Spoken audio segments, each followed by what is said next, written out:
where it brings me to like college, you know.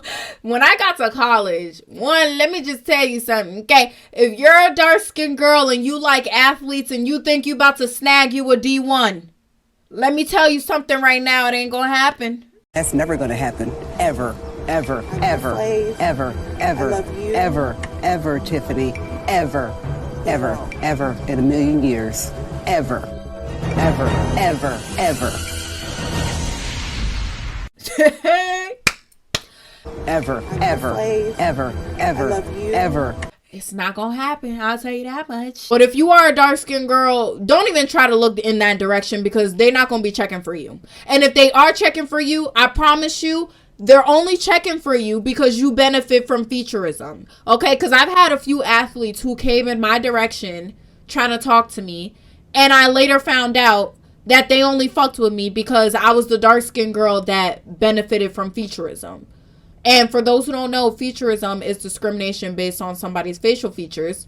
And the people who benefit from it are people who have features that fit the European beauty standard. So because I am a dark-skinned black woman who has a small nose and I have pretty small eyes and big lips and my face is pretty much shaped like a black Barbie, I benefit from Featurism. And a lot of men will pursue me because they want to experiment what a dark-skinned girl is like. And they don't normally date dark-skinned girls, but they'll pursue me because I'm the closest to the European beauty standard that they could get to, if that makes sense. So when you get to college, it really depends on whether you benefit from Featurism or not. But when you do benefit from Featurism, you will start to see it.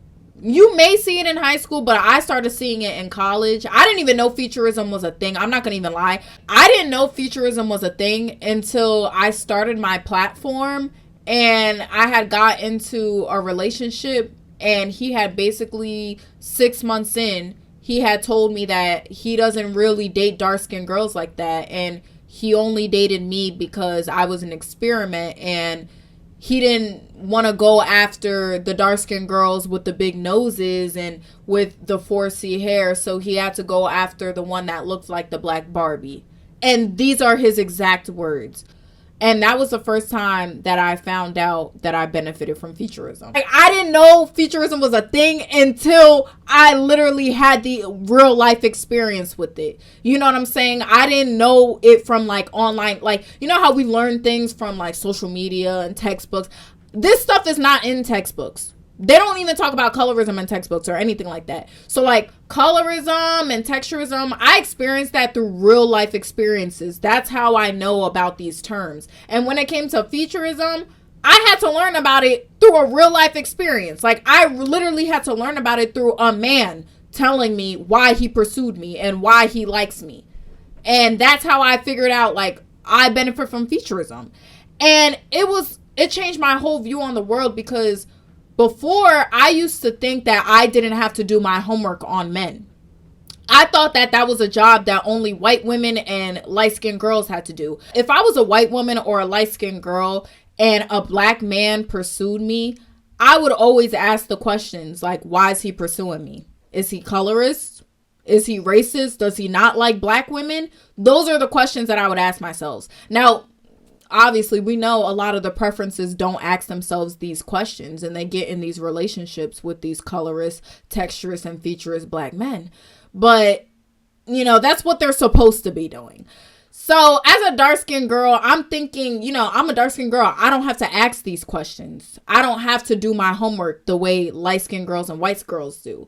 But turns out I actually do have to do my homework, because I could have a man who is pursuing me only because he wants to experiment what a dark-skinned girl is like.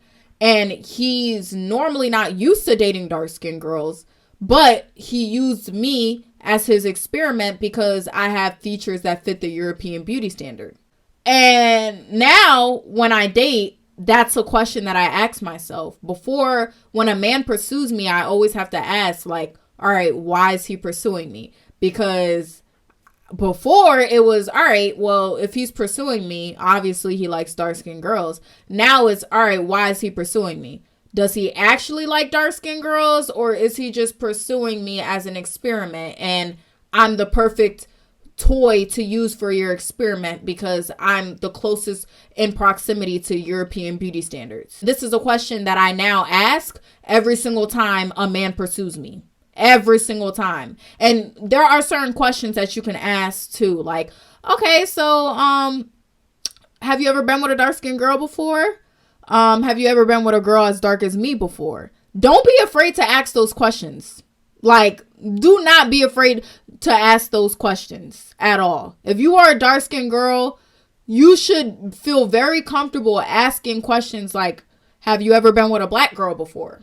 Have you ever been with a dark-skinned girl before? Ask those questions. Like, don't be scared. Ask. Because they're going to tell you the truth. They're going to tell you the truth. A lot of them are so ignorant that they don't even know why you're asking these questions. So they're not going to lie to you to try to save face or to try to get in your coochie. They're going to tell you the truth. So just tell them, like, straight up, like, yo, am I your first dark-skinned girl? Have you ever been with a dark-skinned girl before? Just straight up. Ask. They'll tell you. And with those little questions, you'll be able to know, like, okay, I'm this man's experiment. Okay, this man actually likes dark-skinned girls.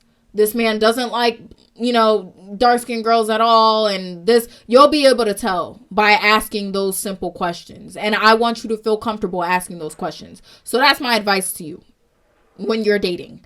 Ask as many questions as you need to for you to find out if that man is colorist, texturist, or featurist. I even ask questions about hair. I say, do you prefer women with wigs on or you prefer natural hair? I ask questions like that all the time with men that I met for the first time.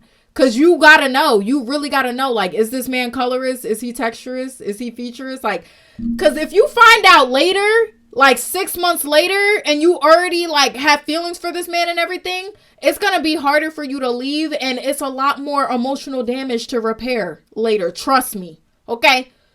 Coming from a dark-skinned girl who found out that her man only dated her because she benefited from Featurism, I'm telling you right now, finding out 6 months into the relationship is not the move. That is it's a lot harder to repair that trauma. Okay? So you better ask some questions on the first date so you know. So